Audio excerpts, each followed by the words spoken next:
everybody, it's Renee here, coming to you today, bringing you a video about resist techniques. And there's a few different ways that you can use resist.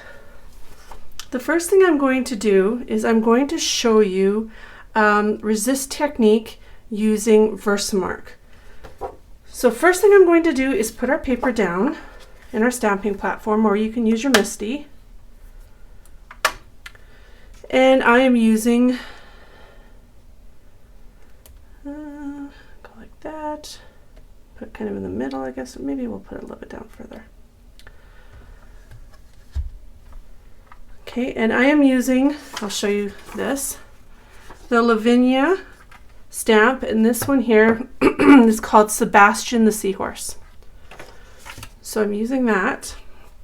So we plop that up like so, and I am going to use my Versamark. For those of you who don't know what Versamark is, it's a watermark stamp pad. Works awesome. It's clear. We are going to ink up our stamp. Hope we get a lot on there.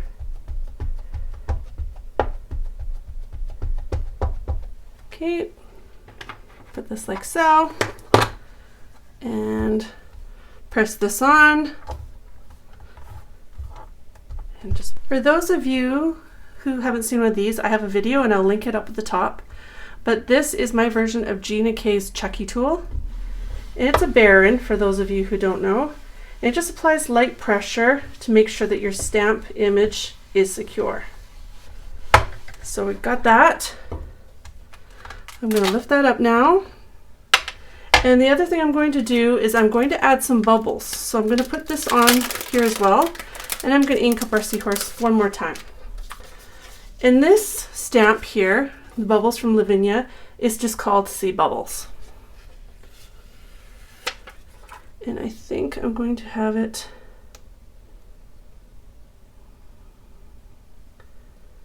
come like so. I don't know how that'll look, but we can try it out. So we're going to apply that there. And now we're going to ink this again. So I'm going to ink our bubbles and our seahorse again, little old Sebastian. And this is a very fun way to do a resist. Versamark works awesome. Okay, so that's nice and inky.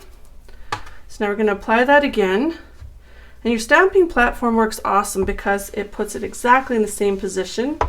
These are not an old tool, so it's kind of nice they came out, because back when I used to scrapbook, I sure made a lot of mistakes with my stamping. All right. So we're going to take that off, and we will put that back on its card.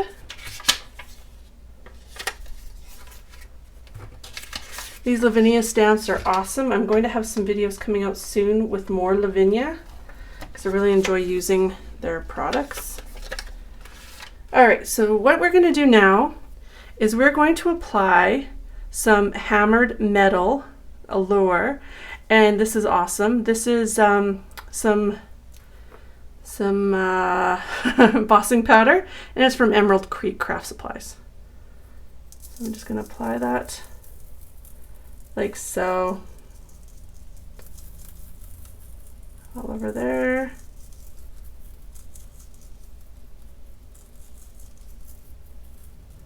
And that should be covering it. I'm not sure, we'll see. Actually, I'll leave that off. And remove our magnets and pour this back into our container.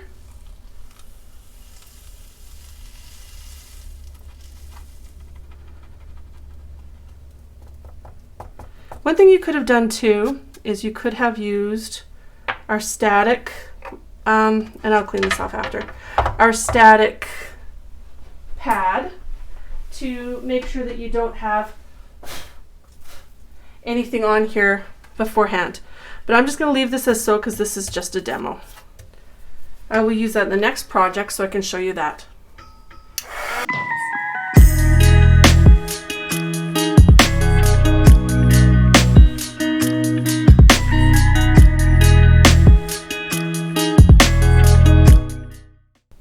Okay, so now with this, I am going to use some sprays on this one. And some of the sprays I will be using are dilutions.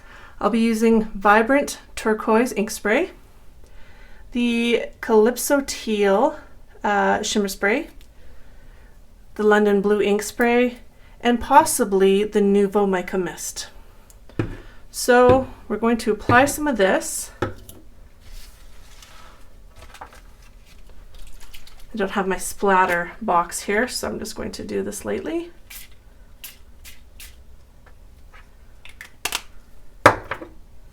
And this is a really neat way to do things. It turns out really cool. And we will lightly damp it down after. It's best to have this further away, but because I don't have my splat mat, I'm not. So I don't want to get it all over my table.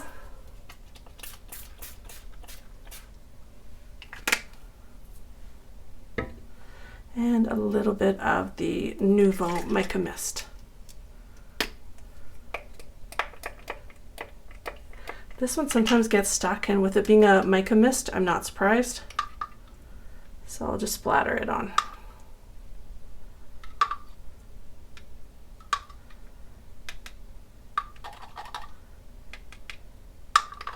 And normally, to dry this off or dampen it, I would put it onto another sheet, but I'm not going to do that this time, just because I'm trying to show you the different techniques. So I'm just going to dampen that. Pat it dry.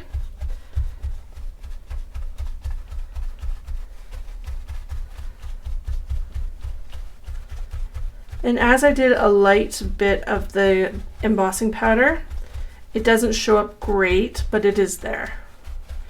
You could do white, you could do black.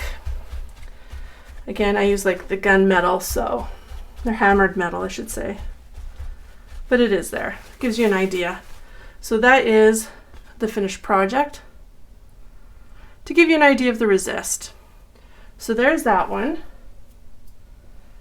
Our second one, and you can do that project as well, even using a Versamark pen. So you can use Versamark pen, you can use Versamark pad. Either one would work great. This would work great if you're doing writing, so that's an option as well. Another option, and I will show you here, and I'm just going to draw. But this one I'm going to draw, and I'm going to use Tim Holtz's Distress ink pads. So with this one, all you need, and most people probably have when kicking around, is a white crayon. So the wax in this creates a distress. And white, just because you can see through it with the different colors. You could use any color for that matter, but I usually use white. So I'm just going to do my name.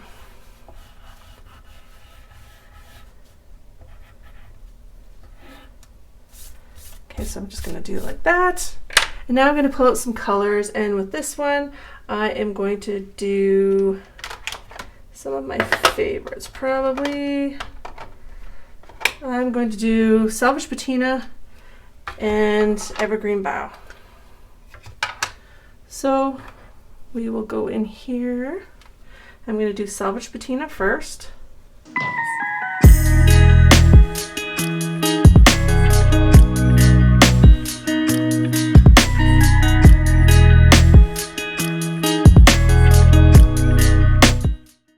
And when doing this, it's always good to get off the excess wax, because sometimes it will get a chalky buildup.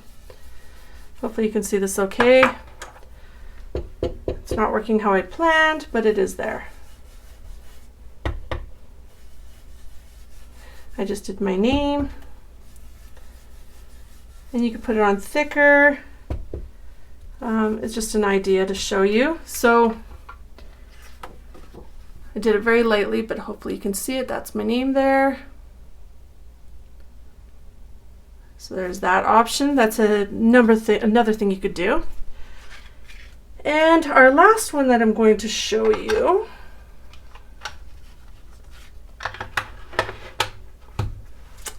again is with the ink pads. So I'm going to do this again, and I'm going to use our block this time. And we're just doing the seahorse again. And I'm gonna ink it up with our Versamark.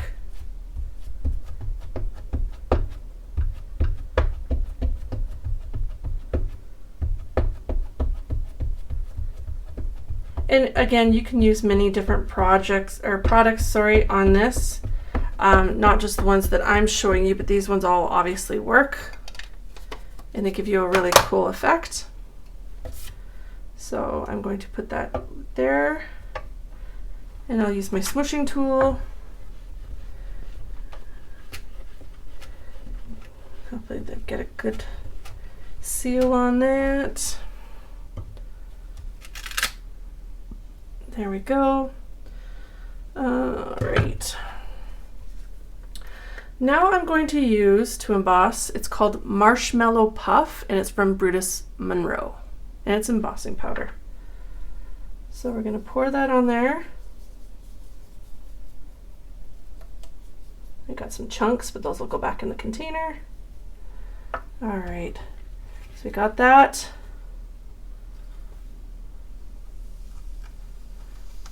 Usually I put this on just a scrap piece of paper and pour it in, but I didn't bring one in here with me, so I'm not doing that, but you can see we got a very good image on there. I'm just going to pour this off into here. You never want to waste your powder. So I'll just move this off. All right, so now we're going to heat emboss this.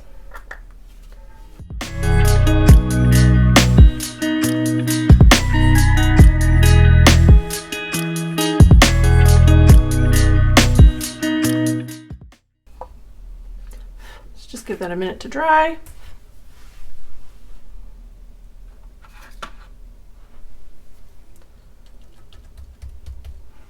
Okay, should be good.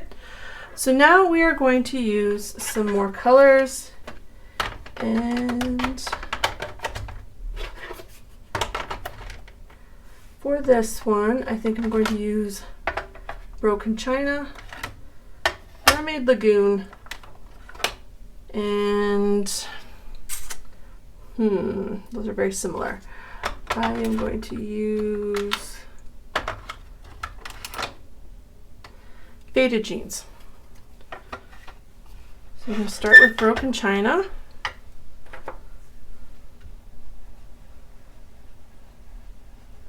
And I'm not doing the whole sheet of paper, but I will go around this just so you can see. Start off here.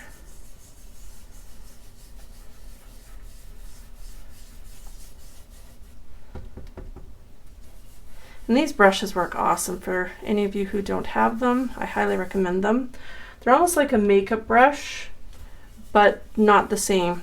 And actually, if you noticed in the first one, or the last one I did, I used this one, which actually is a makeup brush, to show you the difference. The brushes, these ones are very thick. This one here, they're not as thick as that one. So this actually works considerably better than this because there's no movement in this one.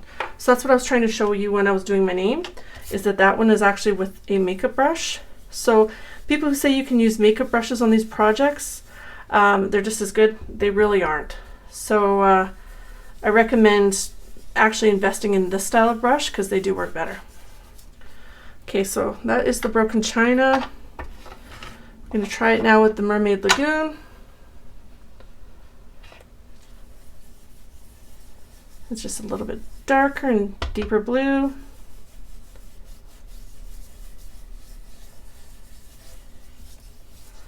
And then we'll do the darker color so you can see the difference with Faded Jeans. And these are so much fun to make. I really like using these. Doing resist techniques is kind of a neat idea. You can do a whole bunch of different colors. This is just to give you an idea. It's not my Picasso piece by any stretch, but just to give you an idea. So that is with the oxide ink and using the Brutus Monroe Marshmallow Puff embossing powder. And you get that effect. And you can see it's raised. Looks awesome, and it's a neat finishing project. So we have that one. we have with our sprays. This one is considerably lighter, but you could just use any kind of different embossing powder and it would work. The one I used was quite thick and porous. And then the other project we had was with the white crayon. And it's just the name.